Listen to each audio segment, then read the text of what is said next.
Now entering the Bitcoin Podcast Network.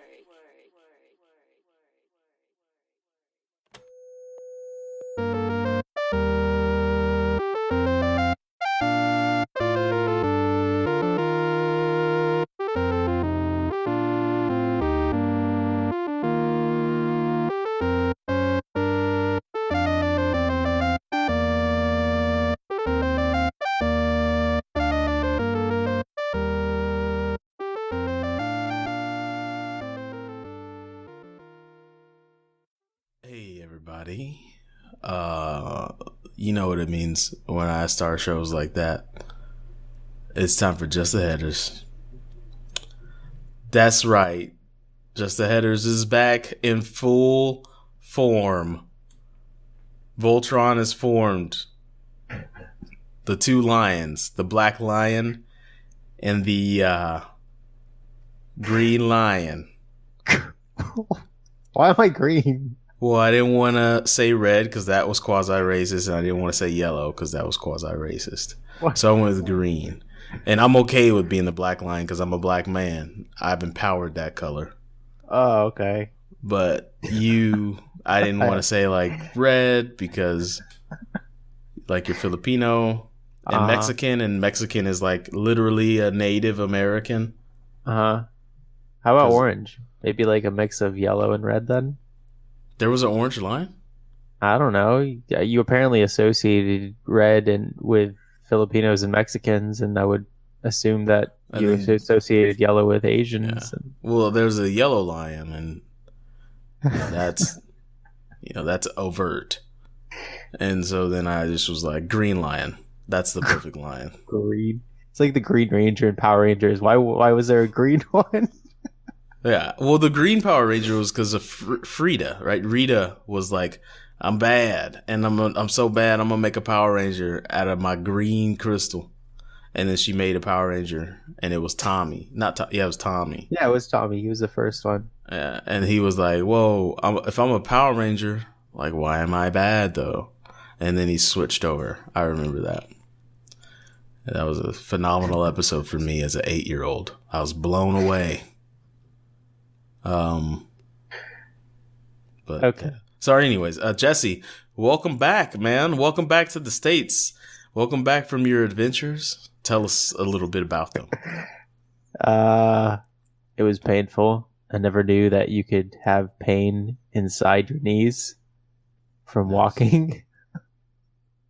So, yeah, I went on the trip.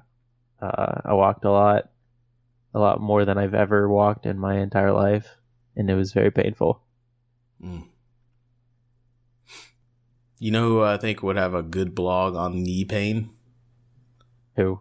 Monica Lewinsky, because she was using them knees. Shit. Sorry. Right up top. Right at the top of the show. We're cutting straight to through the mustard of the show.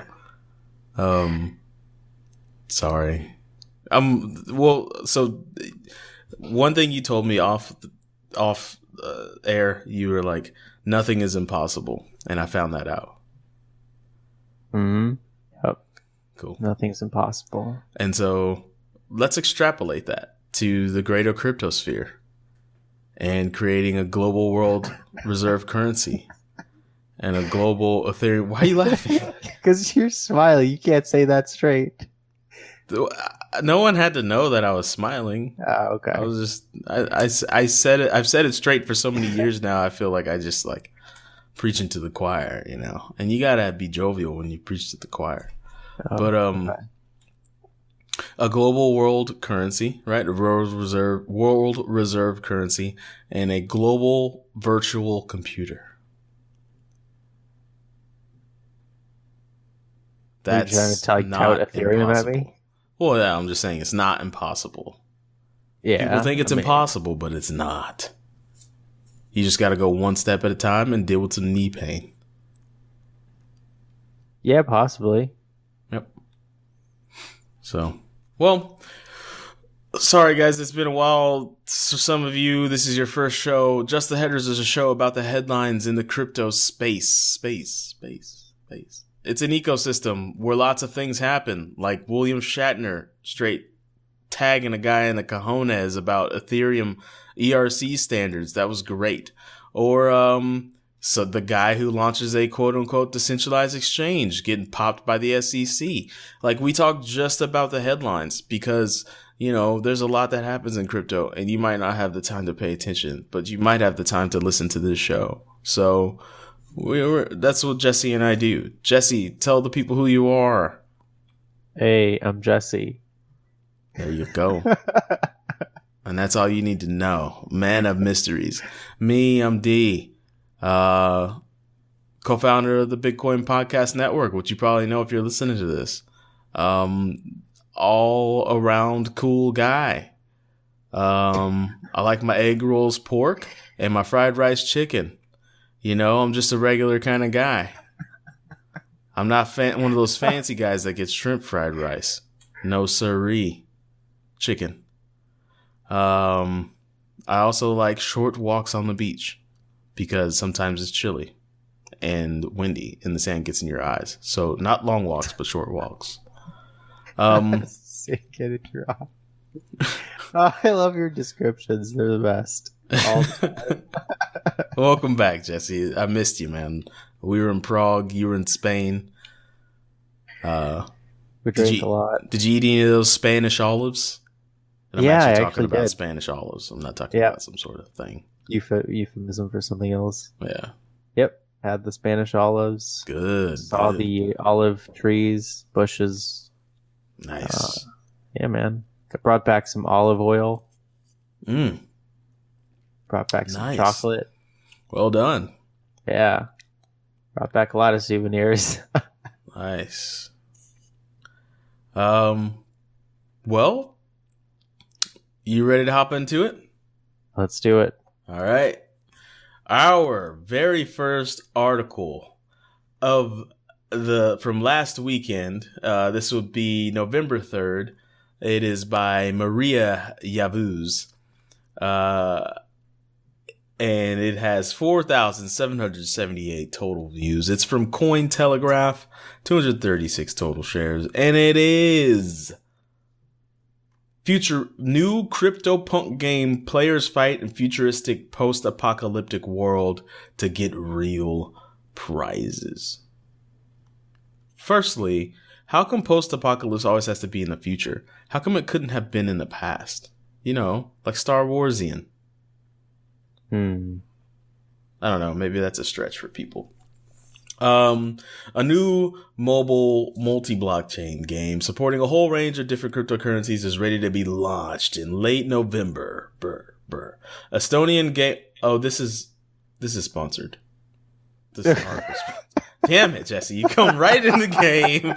You come right back in the game. I didn't even know that. And you pick a sponsored link. I was like, looks just cool. Just from the first sentence, I was like, wait a second. This isn't news. This is an ad. Oh, no. I forgot that these could be sponsored, even on Cointelegraph. Oh, well, anyways, let's read it. There's features of this game. Ether Dale. That's the game developer's name. He describes Glitch Goon's universe as a futuristic post-apocalyptic world where cybernetic animal humanoids fight with each other. There's also an advanced character management system which allows players to modify and upgrade their wait a fucking second. Advanced character management? You mean building a character? There's nothing advanced about that. I've been doing it since I was 5 on video games. Sorry. Yeah, you can modify your character and upgrade the fighters with special stats and abilities in a totally new advanced way. Sorry.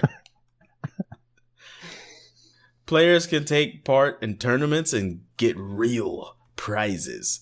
1 GC token is equal to about $1, which is about 0.005 ETH, but we know that's going to change. GC is an ERC20 base token used by the game developer.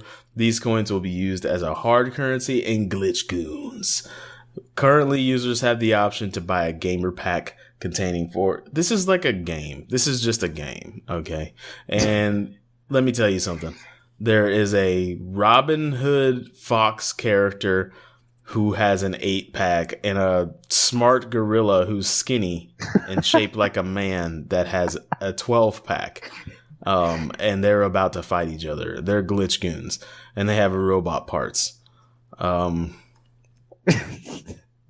Moving on. So the next article. So speaking of things that aren't that groundbreaking, builders on Wall Street, Bitcoin devs host Lightning Hack Day. So actually, this is quite groundbreaking. The game wasn't it's a regular ass game. That last article. This is written by Alyssa Hertig. It has 262 Tweety birds, 59 Reddit numbers. Yeah. This is an op-ed, so we're going to read it like it's an op-ed. It was described as not a normal conference. Sure, speakers took to the podium to present their futuristic ideas, a staple at the cryptocurrency space's many conferences. But the Lightning Hack Day, which took place in the heart of Wall Street on October 27th and 28th, was all in all more of a community-led endeavor with a heavy coding twist. Throughout the 2-day event, a hackathon whirred in the background. Tiny computers called Raspberry Pis dotted the tables, and developers murmured against themselves about how to tweak the rules of the system while also not disrupting the incentive schemes. This eclectic setup is maybe to be expected from a group of hackers building what they hope is the future of money. Bitcoin's Lightning Network is still in its early stages, but many hope it will fix Bitcoin's biggest underlying problems. That it's simply too slow and clunky, and so doesn't scale well for a feature of mass adoption. At least, that is without the help of a second layer. Okay, so there was a hackathon in Wall Street for Lightning Network, and it went well. Bosworth was there. He's an ideas man. He says, were they thinking, this will be deployed in 1 billion phones? He said, implying that they probably didn't and couldn't have that kind of foresight when it was first deployed. He's talking about Bitcoin. He's talking about Linux. And so, like, when the first people made Linux, they thought to themselves, this is a really cool operating system for us because we like using it. But then, fast forward the clock, man, Jesse, fast forward that clock. How many devices are out here using Linux? A lot. Billions with a B. Gonna be trillions soon enough. Wow. You think there would be trillions of devices? Yeah, wait, how many like mobile devices are there in the world right now? Shit, man. I'd say somewhere around 8 billion. Okay, that's an estimate, right? That's me looking in the glass jar and guessing how many M&Ms are in that biatch. But there's 7 billion people on the planet? Yeah, but I thought there was like enough for like 2 or 3 cell phones per person on the planet. I thought there were like 20-something billion devices. That's where I was trying to get at. But then I was like, okay, there's 7 billion people. You take a third of that, right? And then a third of that is babies. And they may or may not have a device. They're more likely to not have a device. Right? Like kids. Not in the States and not in maybe Europe or Australia, but like in other places, look, ain't no little kid gonna be running around with a device. Maybe. I don't know. Maybe I'm not cultured, but I feel like they wouldn't be. Or maybe they are. I keep going back and forth on this. I think you know what? We could always Google this. I'm totally Googling it right now. How many devices exist? September 19, 2017, 5 billion unique mobile subscribers globally was achieved in quarter 2. 2017. Google says that there are now more than 2 billion monthly active Android devices. But that's just Android devices. Yeah. There's about 5 billion uniquely. I was 3 billion off. I said 8 billion. But like the actual number of devices exceeds that, but they're just not live, right? Yeah. So, long story short, what Bosworth says, and Bosworth, by the way, has come on the Bitcoin podcast. You should check that out. If this is your first experience with the network, just go to thebitcoinpodcast.com and search for Bosworth, B-O-S, Worth. He said, there's so many cool things that can be built on Lightning. It's important for the underlying protocol to work well. My priority is to get it there. Damn. He's a fucking pioneer, man. All right. Speaking of pioneering, this next article written by Helen Parts, November 4th, 2018. Cointelegraph special, baby. Bitcoin Cash spikes 20% in the wake of upcoming hard fork backed by Binance. Ooh. Can you spell manipulation? I can. Just let the people rest on that, Jesse. Just let it get quiet for a second. Okay. I didn't know that was happening. Oh, you did the opposite of letting it get quiet. Okay, sorry. But yes, while you were away, Bitcoin Cash has decided that they are going to fork. And there's going to be Bitcoin ABC and I don't know. Here's the Bitcoin thing. SV. Yeah. Bitcoin Cash SV. What is that about? There's like two different what are the different camps? I don't know because I don't really care about Bitcoin Cash that much. I feel like I should, but I also at the same time, why? It's like, meh. Because we're the news. We should provide an unbiased scope of what's going on in the world. Yeah, let's try and figure this out then. So crypto markets have seen a lot of movement today with most of the top 20 coins, but so we're definitely presenting news, so we should try and tell people what's going on. Bitcoin Cash, the fourth top cryptocurrency by market capitalization, it grew sharply. I think it hit 600. Let me see here. There's two coins, this article's not saying anything. It's just about the price of Bitcoin Cash. Yeah, there's another article. I think it was for Thursday. Let me dig it up. Okay. Well, we're going to tell you later what's going on with Bitcoin Cash. But if you have Bitcoin Cash before the fork, then after the fork, congratulations.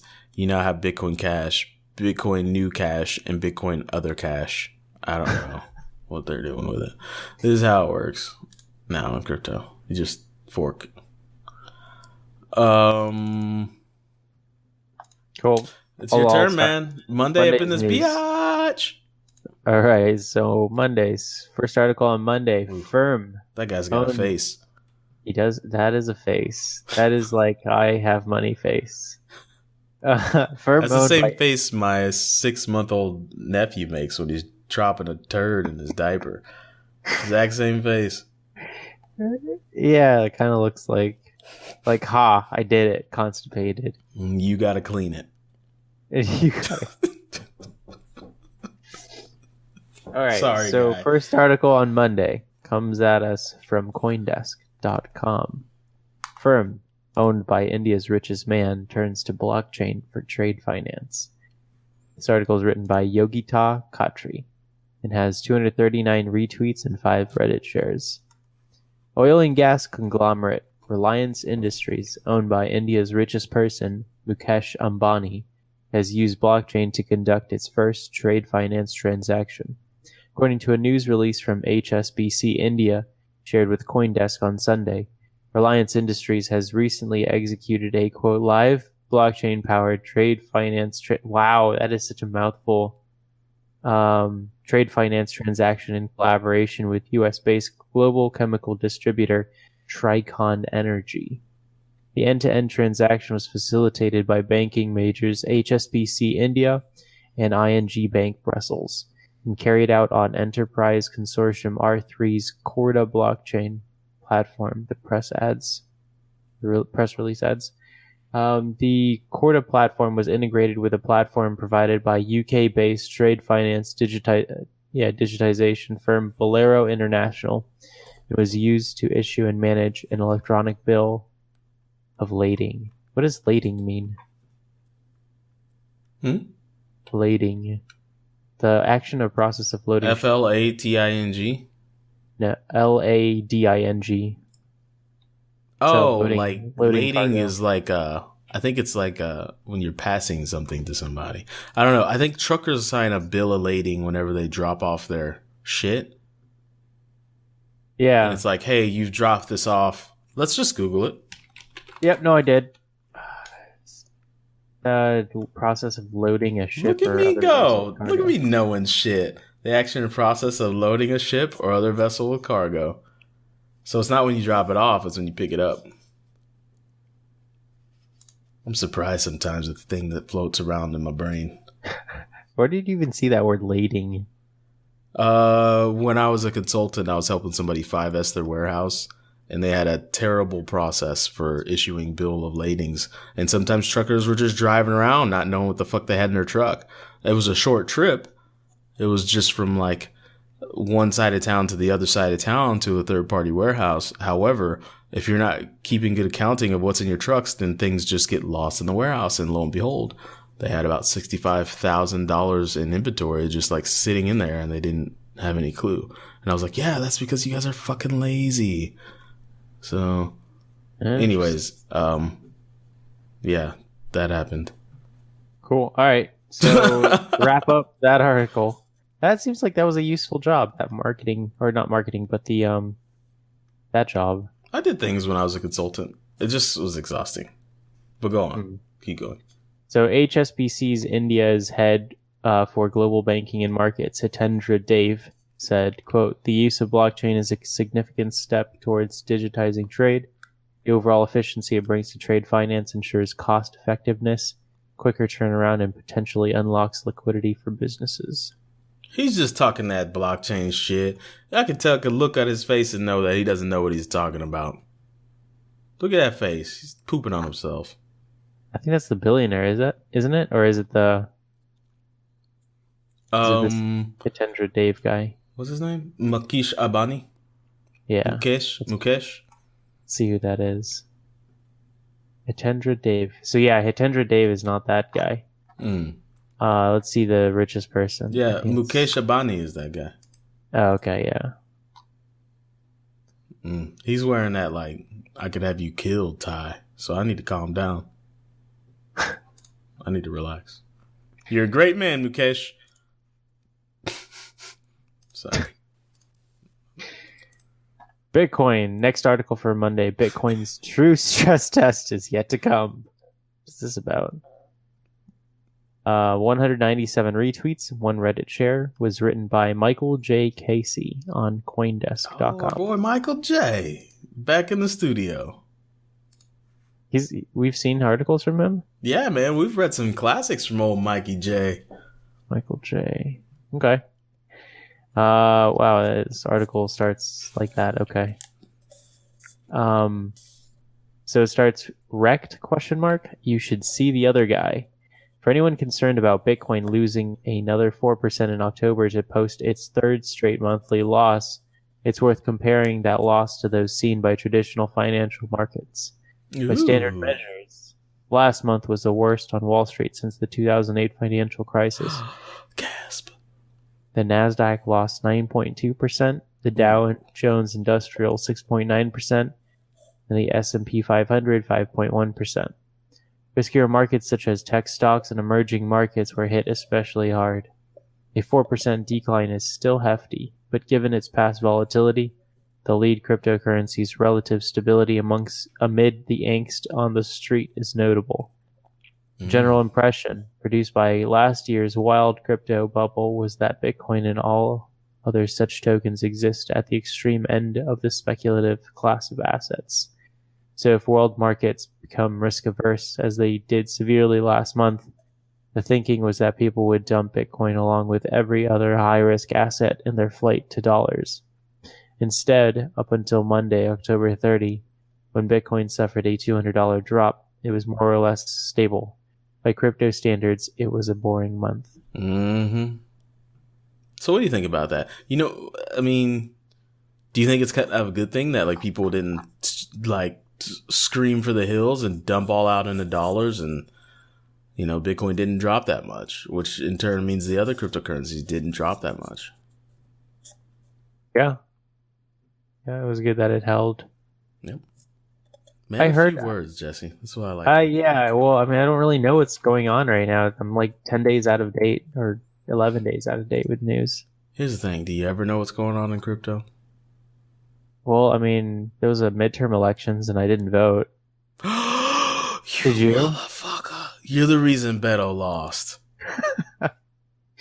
Yeah, I was like, oh, that's happening Yeah. fast, and I'm still tired. Yeah.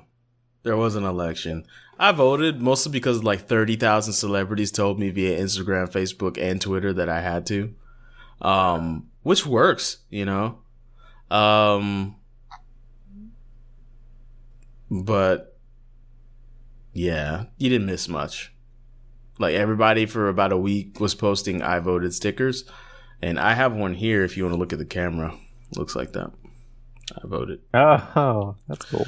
And but here's the thing, I didn't get this for voting. I just bought them in a bulk set. I'm good for the rest of my life. Oh, yeah. That's smart man. No, I'm kidding. I actually did vote. That'd be fucked up if I did do that though. Just to be like, I voted. I didn't. I did vote. I'm not gonna say who I voted for because I feel like that is classless. Beto.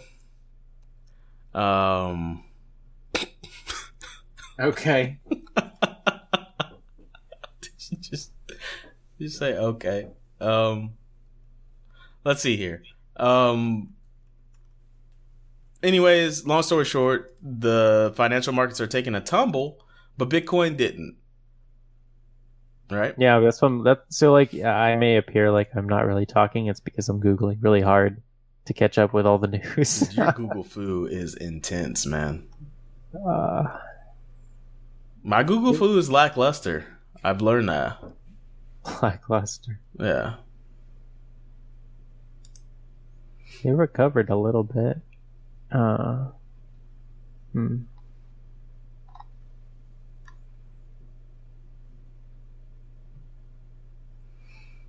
So, I'm going to take this last one from Monday and then go on into Tuesday. Let's try and do some lightning rounds. Lightning rounds, okay.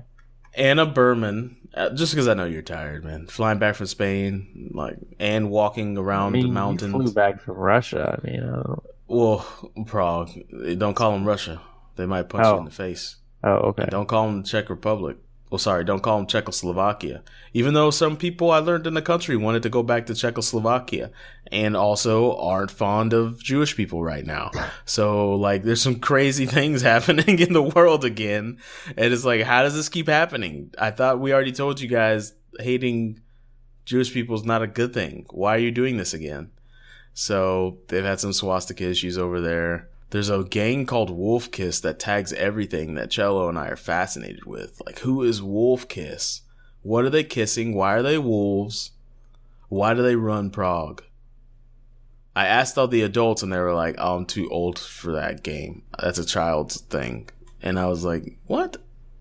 It's everywhere in your city. You're not concerned Wolf Kiss is on every building? But anyways. I've got an interesting story about that. About the graffiti? About so there's this city in Spain called Toledo. Oh yeah. And yeah, do you know about it? I know about the city, but I don't know anything. I know it is a city. That's all I know. So apparently the Israeli government put money into publicly showing the Jewish quarter over the Muslim and Christian quarters in the city of Toledo. And they put tiles into the ground and also light projectors that show light on the ground on the pavement at night that say, this is the Jewish quarter. So you know that when you're in the Jewish section of that city. Because apparently historically I guess 500 or so years ago, those three religions lived in that city. They were forced to live together. And recently it was discovered that there was an actual wall that separated the Jewish quarter from the other quarters, because apparently the Christians would throw rocks at the Jews. And so there's just a lot of hate between the religious groups. But yeah, it's just interesting that the Israeli government would fund just markers that separate quarter. them. Yeah. When you said quarter, I thought you were talking about the coin for a while. I'm not gonna lie to you. I was like, how's that work? It's a kosher quarter? I don't get it. And then I got it. It was like an area of the city. Yeah. Yeah, I mean, I'd be surprised to find what Israel funds all around the world, honestly. I mean, I wonder if that's why they get so much hate, because they caused it themselves. Are we going to go down another rabbit hole? We better be careful with that one. Let's. I don't know. We better be careful with that one. Anyways, let's go to the next article. Not rabbit holey, just an article about mining, written by Anna Berman. Cointelegraph, 7,996 views, 227 shares. You can listen to the article if you want. It's going down. After negligible mining-related sales, AMD launches 8, count that, 1, 2, 3, 4, 5, 6, 7, 8 new blockchain compute solutions. Okay? So what we got going on here is AMD said, hey, people stop buying our GPUs. What the fuck, bro? And somebody at AMD said, let's repackage them as something different and try and sell them. So let's take a look. AMD, a California-based semiconductor manufacturer, has evidently partnered with 7 major tech companies to produce 8 new cryptocurrency mining rigs. If we extrapolate that, next year they are going to partner with 8 tech companies to produce 9 new cryptocurrency mining rigs. According to AMD's official website, as of today, November 5th. We know that's not today, but that's when they wrote this. As for the list of newly released miners on AMD's site under the title AMD and Blockchain Technology, the firm has partnered with Sapphire, ASRock, Asus, MSI, Biostar, Tool, and Rajentech to issue 8 different rigs boasting ultimate stability, 24/7 performance, and enterprise. Here we go with the damn quotations. The unnecessary quotations. Do you need to put quotations around ultimate stability and 24/7? Well, I guess you do, because 24/7 performance is probably not true, or cut off or something. Anyways, the price of the equipment has not yet been specified at this time, but our sources inside at AMD tell us, Jessie, that it is going to be quote unquote a fuck ton of money. So on the other website, AMD stresses that the partnership will bring new blockchain compute solutions. I don't know what that means, because the only blockchain compute solutions are based on the consensus algorithms, or like SHA-256 or Script, or the litany of others that exist. So I don't know what's new unless they're carrying the 1 and adding the 0. This move comes just a week after AMD released its third quarter 2018 financial report, where the company stated that the blockchain-related GPU sales in the third quarter were negligible. It means they didn't make as much money as they wanted, but they did make enough to get their Christmas bonus. As Cointelegraph previously reported, as a company, AMD has not allowed to express a positive view of blockchain.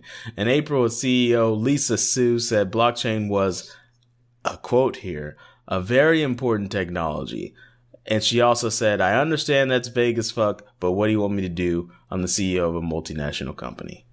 Let's see here. Anyways, AMD's do new stuff. Next day. This article is written by Marie Gillette, November 6th. That'd be Tuesday. Cointelegraph. 15,460 total views. Man, that's a lot of asses and seats if it's a stadium. You know what I mean, Jessie? It is a lot. Are you alright? What was that? That was like a yawn. What the hell was that? There's a lot. I like the Anyways. picture. It's like Bitmain, like a picture of like an ASIC with a face on it, and it says Bitmain. It's got hands that are just like, I'm Bitmain. It's doing a Kanye shrug because it's like, yeah, I make a lot of fucking money every day. Whatever. It's got a smile. Bitcoin mining giant Bitmain has officially released 2 new 7 nanometer and minor crypto mining machines, according to an official tweet posted November 5th. Bitmain indicated in September, that is September in Espanol, that it will be equipping its new Antminer models with next-generation application-specific integrated circuit chips. Ooh, ASICs, baby. Here's a quote. We're officially announcing the release of our new 7 nanometer miners, which possess industry-leading hash rates designed to mine with the SHA-256 algorithm. 2 models will be offered, the Antminer S15 and the T15. The U15 is coming next year. Available for purchase on 11/8, November 8th. So, let me see here. So new Antminer's coming out. This is news, not sponsored, however. And China, the Bitcoin mining behemoth, releases the new 7 nanometer Antminer hardware. What's smaller than Nano? Pico? Yeah. What? I said that so unsure. Like, Pico? De Gallo? Oh man, that sounds delicious. Have you missed Chipotle? Did you miss Chipotle while you were in Spain? I missed rice because they have no rice unless it's in their paella. What the hell's going on over there? Do they have tacos in Spain? Dude, it's Spain. You say that like everybody just knows about Spain. I don't know what the fuck's going on in Spain. Bread, cheese, and Iberico ham. What happened in between Spain and sailing over here that we ended up with like tacos? It's the Native American people, right? Or like the Incas, the Mayans, the Aztecs, all those people had corn. So you have corn tortillas and stuff. But there in Spain, they've got chorizo, and it's not even like Mexican chorizo. It's like, it's not spicy because we had this discussion earlier. Like, Europeans don't eat spicy food. Oh, wow. So why do you even call that chorizo? You might as well just call it meat goo. You know what? There was a lot of food that I had in Spain that I've had in like the countries that they colonized, like Filipino food, and what else? Another country. But you can taste the influence of Spanish foods. But the other countries that were colonized made the foods way better than the original Spanish foods. That's pretty funny. But yeah, Spanish food is like meat and cheese and bread. It's pretty much all it is. They don't have tortillas there.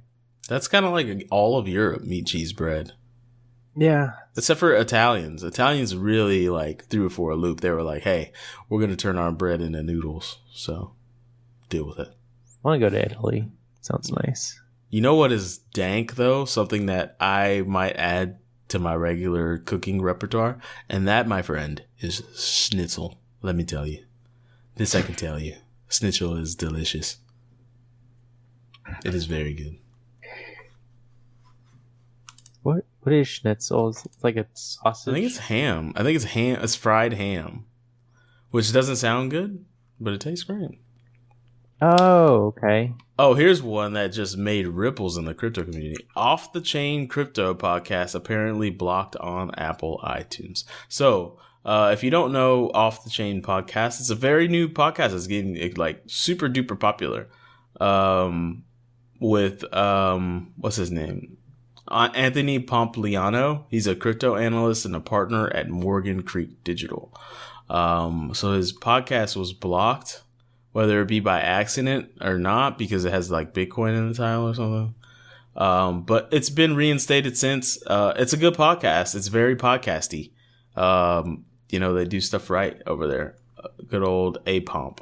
So if you want to hear a good podcast reinforcing Bitcoin's ideals, you can go check it out. And last article on Tuesday. 5,000 BTC missing and other details of the Winklevi versus Shrimp case. This case has, I think, already been dropped as of the time you read this, but apparently the Winklevi claimed that Charlie Shrimp stole 5,000 BTC from them. It's an easy target because Charlie Shrimp is literally a felon. So, do you call someone who went to prison a felon, or you call them like a used to be a felon, ex-felon, ex-con? No, right? They're always a felon, right? Yeah. So, Charlie Shrimp's a felon, so that's an easy target. But you know, he's one of the Bitcoin's first pioneers, and he bit the bullet. Usually pioneers do things like die of disease, but he did something like go to prison. So, now the Winklevi are coming after him, claiming that he stole 5,000 BTC, which is roughly $35 million. But I'd be mad too if someone stole $35 million from me. I would be upset. I would be very upset. You know, it's like that movie. Have you ever seen that movie with the Italian kid and he's like chasing this guy down? He's like, "Hey man, you owe me $20. He chases him and he doesn't get him. And then he meets this other like Italian mob boss and he's like, "Hey, why you chasing that kid over there?" And he's like, "Well, cause he owes me $20, mob boss." And he's like, "You know what? That's the cost of never having to see him again. You don't ever have to see him again. You pay $20. He's out of your life. You don't need to chase him for $20. But in this case, I would chase a motherfucker to the moon for $35 million.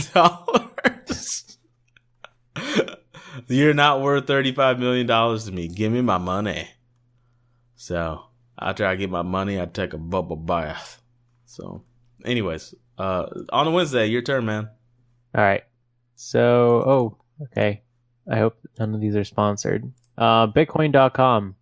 Lubomir Tasev writes, Abu Dhabi Securities Exchange to create infrastructure for cryptocurrency assets. The Abu Dhabi Securities Exchange has released a paper aimed at creating the infrastructure necessary to accommodate transactions with cryptocurrency-based assets and facilitate the implementation of, distributed ledger technologies in the Emirate. ADX shares view on cryptocurrency regulation. ADX is the Abu Dhabi Securities Exchange. Yes. Let's see. Abu Dhabi has some cool ass buildings, man. I like that picture. I need to head out there someday. Sorry for yawning in your ear, audience. Sometimes the days go long. So Abu Dhabi to upgrade market infrastructure. Commenting on the release, the chief executive of ADX, Rashad Al-Blushi, noted the importance of upgrading Abu Dhabi's existing financial market infrastructure. He also highlighted the need to incorporate comprehensive standards of governance within traditional systems in order to improve the quality of the infrastructure, prevent market fragmentation, and increase investor confidence. Don't you think it's amazing how like it's gone from, I mean, when I was 2012, 2013, like into 2012, going into 2013, Bitcoin was just like not even talked about, like not even barely thought of. People were saying all these things like this is going to turn into like there's going to be distributed organizations, there's going to be smart contracting, you could do this, you could do that. And like it's crazy to see it be reality after you're talking it into existence and people are like, "Man, you're crazy. You're talking that crazy talk." And then you read things like Abu Dhabi is creating infrastructure for cryptocurrency assets, and you're like, "What? No way. It's crazy." Everybody's trying to talk about it, it seems. Whether they actually implement it is like another thing. I never asked this, Jessie. This is a Jessie moment we're about to have. We don't get many of these. What pulled you into crypto? I thought I answered this a bunch of times before, but I was trading video game. Oh yeah, we have talked about you were trading the Counter-Strike skins, right? Yeah, and the only way to circumvent the market is to use external like avenues. So use PayPal, use Bitcoin, use other game currencies, use in-game key was worth like $2.30. There were just ways of moving around money, and Bitcoin was just an option then. That's an interesting in. So you were using it like you had a utility, and then you were like, wait a second, this stuff's actually kind of cool. And then a lot of video games use Bitcoin to move value around. Nice. Yeah, like little 12-year-olds with thousands of dollars. Remember we talked about this? Yeah, you told me like you ran into 12-year-olds with like just so much Bitcoin, and now they'd probably have like maybe hundreds of thousands somewhere in there. Yeah, maybe if they didn't sell it. Sell it. Yeah. Crazy times, man. We're living in crazy times. That's my new thing. So I just kind of crazy times. Defaulted to crazy times. Like, anyways, sorry. I didn't mean to get you off track. You keep going with the headlines. You're good. All right. So for the next article on Wednesday, we have another article brought to you by Bitcoin.com, written by Kevin Helms with 2,396 eyeballs. Article starts, ECB shuts down Maltese bank over schemes to launder money and evade U.S. sanctions. Mm-hmm. So Malta's Pilatus Bank has been shut down by the European Central Bank. Its banking license was revoked after its chairman was charged in the U.S. with money laundering and organizing a scheme to evade U.S. sanctions. The bank had also been accused by a murdered journalist of processing. Is that the Khashoggi guy?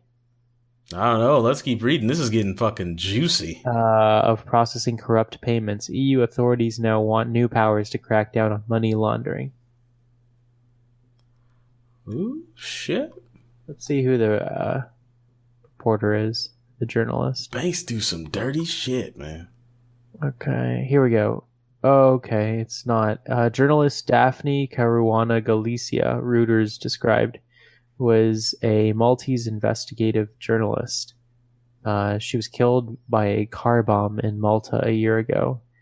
However, there has been no proven link between her murder and her story about the bank. Publication conveyed. Nonetheless, the event prompted the EU to begin investigating the bank in October last year. 3 men suspected of killing her brothers George and Alfred DiGiorgio and their friend Vince Muscat were arrested during a police operation in December 2017, the BBC added. So it looks like more shady stuff. Banks are laundering money, baby. That's nothing new, but yeah, they sweep that stuff under the rug, apparently, because banks are quote unquote too big to fail. So there we go. Maybe they are. Crazy times.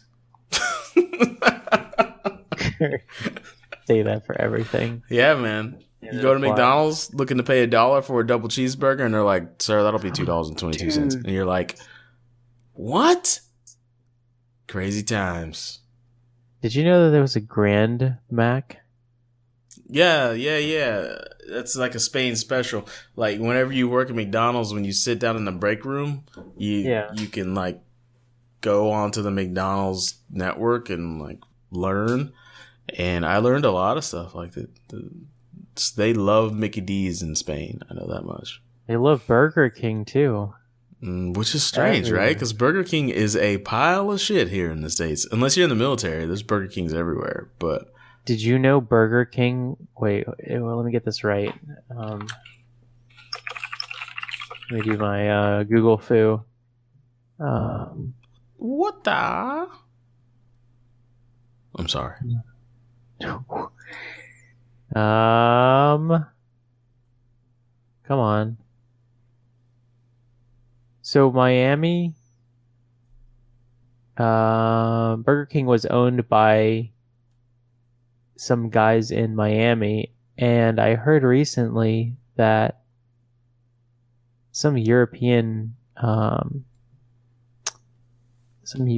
people now own Burger King, and that's why it's popular in Spain now. Let me look that up.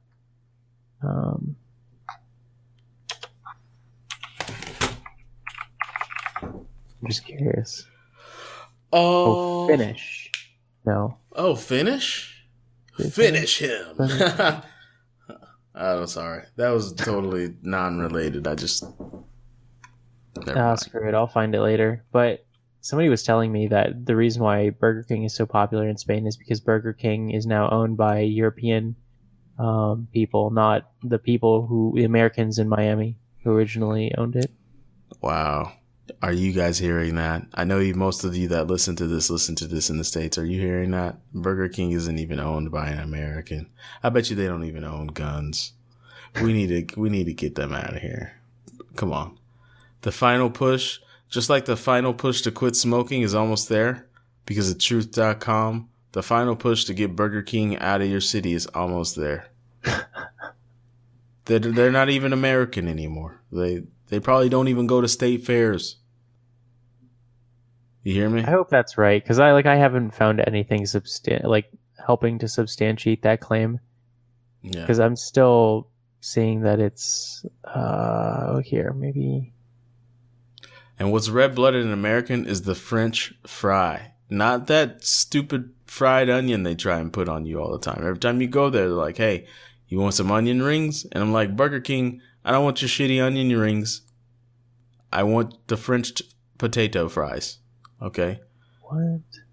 Yeah, they try to peddle those onion rings on you every time you go. No, not that. Apparently, RBI, it's Restaurant Brands International, is a Canadian multinational fast food holding company, and it's what currently owns the Burger King brand. So it's owned by Canadians. It's owned by Canadians? That's even worse. Oh, wow. That's our neighbor. That's like, oh, wow. Burger King's got to go. Yeah, Okay. Burger King. Okay, and Popeyes. Popeyes is owned by RBI. Didn't know that. What is Church's Chicken owned by? I'm asking for a friend. I don't know. Tim Hortons is also owned by RBI. Tim Horton? Like that Tim Horton? Like Tim Hortons, the coffee, like their equivalent of Starbucks. Oh, okay. Never mind. Yeah. I just know about that because I saw Deadmau5 drive around people in his Lambo to Tim Hortons on coffee runs before everybody started doing coffee runs. Interesting. All right, so let's just backpedal here and get back to the last article for Wednesday. Oh yeah, we got really far. Helen Parts, Cointelegraph.com, 7,296 total views, 207 total shares. Cybersecurity firm ranks safety of top crypto exchanges. The prominent cybersecurity firm Group IB has graded the security of top crypto exchanges. US-based tech news media The Next Web reported Tuesday. Why is this the Thursday article? But okay, or no, it's a Wednesday article. Wait, November 6th, and then the article is November 8th. Mm-hmm. Why is this article on Wednesday in our headline schedule? Do you see that? Wait, excuse me? What? So, anyway, okay, we're just gonna pretend like it's an article from Wednesday. Like it's dated Thursday. According to research conducted by the Moscow-based firm in partnership with crypto asset insurance platform CryptoIns, the Kraken platform is the safest crypto exchange. In contrast, OKEX, the now second crypto exchange by daily trade volume, as well as Kobe Pro and CoinCheck, are the riskiest crypto trading spots, the report says. Per the Next Web, Group IB made its determinations with a newly developed asset assessment system that calculates insurance premiums to cover cryptocurrencies held by major exchanges. Interesting. CryptoIns, supported by the Swiss insurance broker Aspis S, now offering its insurance services that doesn't. Oh, crypto's getting insurance. That's kind of cool. That's new. That's new and neat. Nice. So, more important than crypto, I'm doing a little research on Church's Chicken over here. So it's established. Do it. Just do it. It was founded in San Antonio, Texas by George W. Church Sr. It's headquartered in Atlanta, Georgia. Surprise. But they don't have Church's Chicken in Atlanta. Who knows? Church's Chicken. Oh, no, there is one. Yeah. But it's in downtown Atlanta. Okay. Man, you might want to go check that Church's Chicken out. It might be making some bomb shit. Yeah, there's 3 locations. I'll check it out. I'm going to go there this weekend. Man, check it out, man. They make the crispiest chicken in all the land, but they also make the tasteless chicken in all the land. You got to add some taste to it via hot sauce. But, so Church's Chicken is actually owned by Church's Holding Company. So that's a neat little trick. They have a company that owns the company. Neat trick there. Church's Chicken sponsored the Grand Prix series of chess tournaments under the auspices of the United States Chess Federation. So that's very funny that the Chess Federation would be behind some of the greasiest chicken on the planet. And so you're playing chess and you're getting that chicken grease all over those chess pieces. That's a disgusting scenario. I don't even like thinking about it. But, yeah. Interesting. Oh, I found more locations. Oh, here's some stuff. Church's was owned by AFC Enterprises along with Popeye's Chicken and Biscuits and Cinnabon. All in the same, all kissing cousins, baby, through the end of 2004 when it was sold to Arsapida, formerly Crescent Capital Investments, because Arsapida is an Islamic venture capital firm. Pork products were removed from the menu after the sale, as pork is not halal. So, wow, I didn't even realize that. I can't even remember, but I guess there were pork products on Popeye's Chicken menu, and they were like, no, sir, not in Islam, baby. Interesting. Wow, the more you'd know. That's it for the headlines today, guys. We're going to end it with Church's Chicken. No. Going on a Thursday. We don't do Friday because that is zero confirmation news, but we are on the last day of the week. Thank you for sticking around for another week of headlines. We hope that you thought it was fascinating. I, for one, thought it's fascinating that crypto's getting a little insurance companies are starting to give them a little taste now. And also, banks are evil, but nobody seems to care or can do anything yet.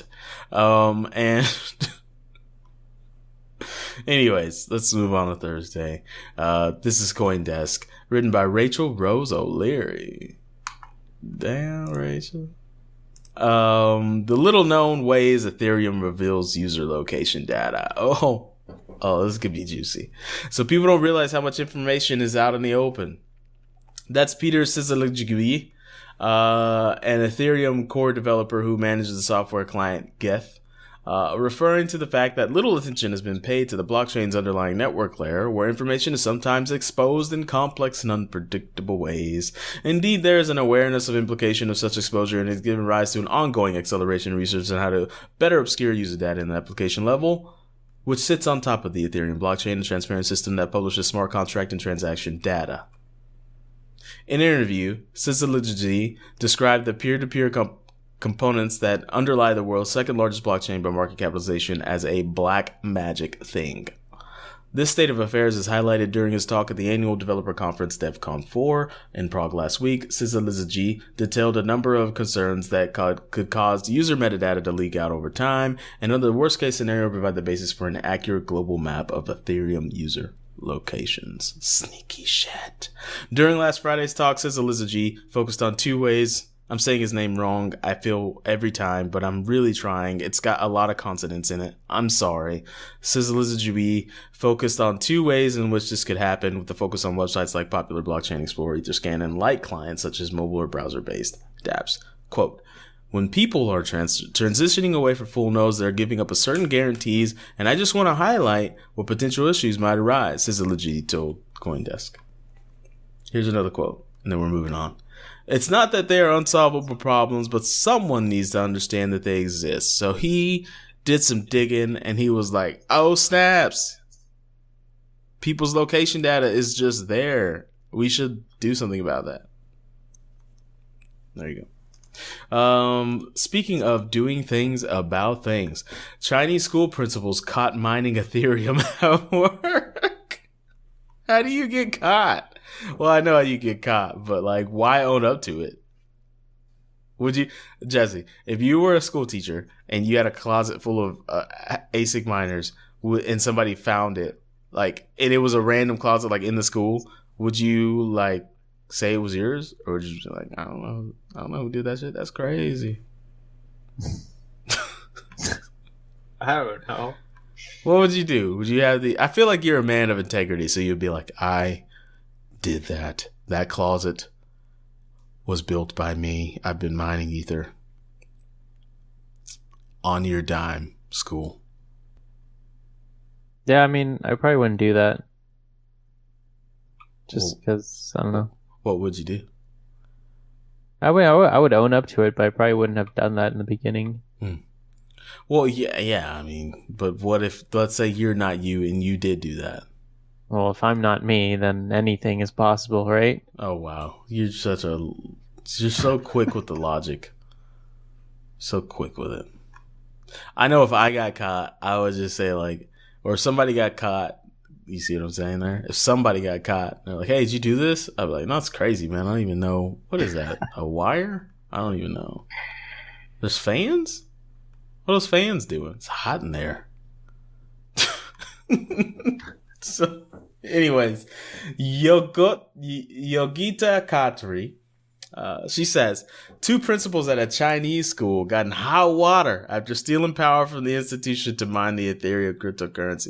They're in Venezuela. They'd be in jail as we speak. According to a report from Hong Kong news outlet HK01 on Wednesday, Pumen Middle School in Hunan province had been experiencing higher than normal noise levels from its computers over recent months, even on the holidays. The school's IT network had also significantly slowed, while electricity consumed had almost doubled from July to November. Sorry. How is anybody keeping quiet about this? Like the teachers are walking past the closet, they're like, damn, those computers are loud. What is going on? Somebody must be doing a presentation. The school's general manager had initially put energy usage spike down to overuse of air conditioners. Shit. But an investigation revealed that the school's principal, Lei Hui, and vice principal, Wang Zipeng, had installed 9 computers worth around $7,000 in total to mine the Ethereum cryptocurrency. Wow. HK01 indicates that the principal had initially set up the mining machines at his home, but was dismayed at the electricity cost. Did he not do any research? It's like, oh man, I'm gonna hook up these money printers. Give it a shot. So he installed the machines in a school dormitory and effectively stole the required power. So here's a long story short. Be like broke. Jessie the man broke, and don't do illegal shit. Okay, like stealing someone's power to mine crypto. Look at the bottom of the article. State employee. No, even better. The one at the very bottom. Last year, a former employee at the Federal Reserve Board of Directors was fined $5,000 and put on probation after being caught mining Bitcoin on a server owned by the U.S. Central Bank. That's funny. How are people thinking they can get away with this? When your electricity costs double or triple, you know, somebody's going to say like, wait, are y'all not turning off the lights? Like, yeah, I have a friend who works for a large enterprise group, and he's like IT, and nobody else knows anything. And he was asking me, like, I think about a year ago, he was like, yo, can you help me mine on all the computers? I'm glad you told him no. I'm so glad you told him no. That'd been funny.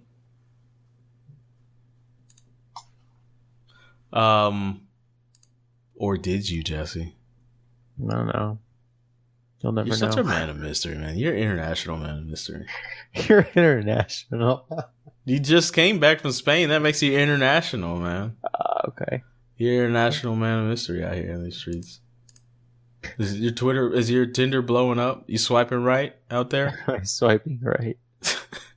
You said you are swiping right? No, it's just like, am I swiping right? What's your swipe right tactic? Do you shotgun it, or do you take care into? You only swipe right on the people you're actually interested in. Yeah, right? see, that's not what I did when I had to. I did what I called shotgun swiping, which was you swipe until you run out of swipes for the day, and then you wake up and you do it again. Jeez. Well, then what happens is a grocery store comes to you. You have a grocery store worth of options. Maybe you want a little Pepsi. Maybe you want a little Dew. Maybe you want a little Coca-Cola. Maybe you want some Sprite. But you just got options in your inbox. You know what I'm saying? Okay. Yeah.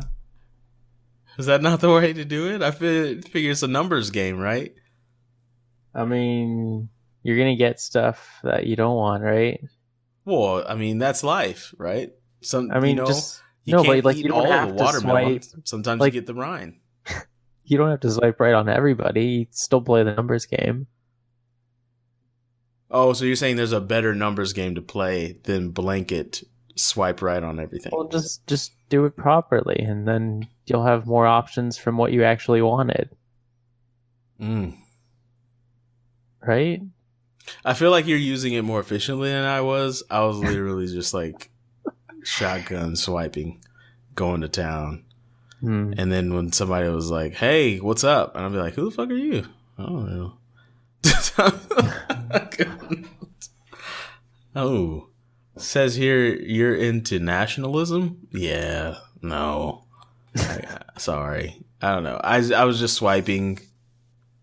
No, I'm kidding. All right. So the last article of the week, before it gets into zero confirmation news and you're looking up articles on your own, Marie Hewlett says, innovation behind bars, the arrest of India's first Bitcoin ATM operators. Ain't it a shame? Earlier in October, the developers of India's first Bitcoin ATM were arrested in the city of Bangalore under criminal charges in a case that has shaken the local startup community and cast a spotlight on the lack of clarity surrounding the law of the land in regard to crypto. While the official Freedom of Information report, called The Fair, detailing the charges against the men is not in the public domain, the mainstream media has reported that they are booked under serious criminal charges, including criminal conspiracy, cheating, and forgery. They're going to jail now. From the alleged charges, you'd be forgiven for assuming the suspects were deceitful fugitives, yet they are two of the co-founders of the country's first cryptocurrency exchange, Uno Coin. Oh man, I know about Uno Coin. No way. Dang, that's fucked up. They're going to prison now. Oh man. I bet you Indian prisons are not fun. They don't look like they're fun at all. Prisons are great anywhere, but I think Norwegian prisons are okay because they believe in reform. Like you go in there and they give you like a TV and internet and they give you classes and they talk about your feelings and they're like, hey. You gotta think about the food though. Like, would you rather have Norwegian food or Indian food? Indian food in prison is still probably better than pretty Norwegian sure food. like food is the last thing on my mind when I'm going to prison.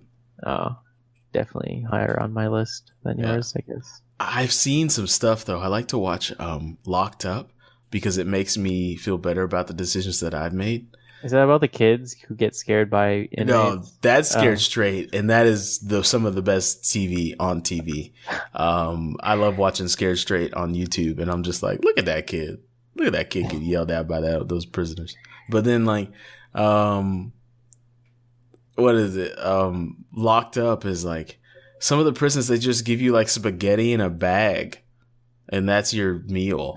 And like, that is such a sad existence to me. I would be so upset with myself. That's an MRE, right? Huh? It's like the equivalent of like an MRE for spaghetti. Yeah, but it's not even an MRE to make you feel fancy. It's just a plastic baggie of spaghetti, and you're just like, wow, that is like a sandwich bag, like a like a sandwich. little, and not even the sandwich bags that like have the zippers on them. That's so ingenious. You just cut like a pocket in the bottom like corner, and then you could just like squeeze the spaghetti out. Look at you getting ingenuitive already. You'd be the one guy in line that's like, "Ooh, I can't wait to get my bag of spaghetti. This is so great." It's like that's so nasty. It's like spaghetti paste, baby. Just gotta squeeze this in my mouth. Yeah, but it's the bags that fold over. You know what I mean? The sandwich bags where you put the sandwich in and then you fold the rest of the bag over it. It's not like the Ziploc bag. Wait. Yeah, so you're really laughing at someone's pain right now, but you just... No. For a second, like, when you were like, the bag that you fold over, and I was like, before, like, the first thought I had was, like a brown paper bag, like a lunch bag. Just throwing spaghetti in brown paper bags and like, here, take this. Like, that's so bad. That's so bad. I will never go to prison. I swear to you. Like, I'll do. Spaghetti was given to you in a brown paper bag. Oh, that would be so terrible. If I didn't go to prison like that, and they gave me spaghetti in a brown paper bag, then I think I would end myself. I think that would be the end of life for me. I'd be like, well, this is clearly hell, and it can't get much worse from here. So, that was such a fun image before I actually realized the fold over plastic bags. Yeah, definitely not. Well, you figured like you unfold your spaghetti? Is that what you figured you're having? I mean, no, it's just the brown paper bag was just hilarious with like spaghetti in it, and like the spaghetti, like, you're so wrong for that. The bottom gets like wet, and then it just tears. So you pick it up and the spaghetti falls out, and you just oh my god, sorry, guys. 2 guys went to jail for operating ATMs in India because the rules weren't clear, and India came in and arrested them, and now they're just in prison. That's the article. But we want to let you know that if you go to prison in the States, you might get served spaghetti in a bag, and we're trying to keep you away from that situation. That. Spaghetti in a bag. Yeah. Oh god, it's too funny. Spaghetti in a plastic bag. We've got to wrap this up because I didn't know spaghetti in a bag was going to spark the situation for you. But it's too funny. Oh wow! The first thing that pops up is, "What's your spaghetti policy here?" from Always Sunny in Philadelphia. Having a spa day. Are you trying to say having a spaghetti day? Having a... Oh god, that was the best. Yeah. Truth be told, if you're super duper hungry, spaghetti in a bag might be delicious. So, anyways, guys, we gotta stop because we've gone on many a tangent this episode, and this is your first episode of Just the Headers. This is what Jessie and I do, man. We have a good time because all crypto doesn't have to be super serious all the time. That was great. When it is, That was great. I like the end. Yeah, spaghetti in a bag. You want to, like, if I ever come visit you out in Atlanta, you got to make me spaghetti in a bag.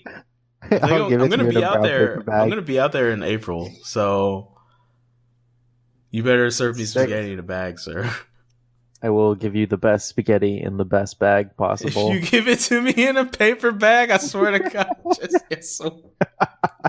will throw that shit at your wall. I'll clean it up. I hope you clean it up, but it'll be a dramatic experience for both of us. That would be awesome. I'll bring it.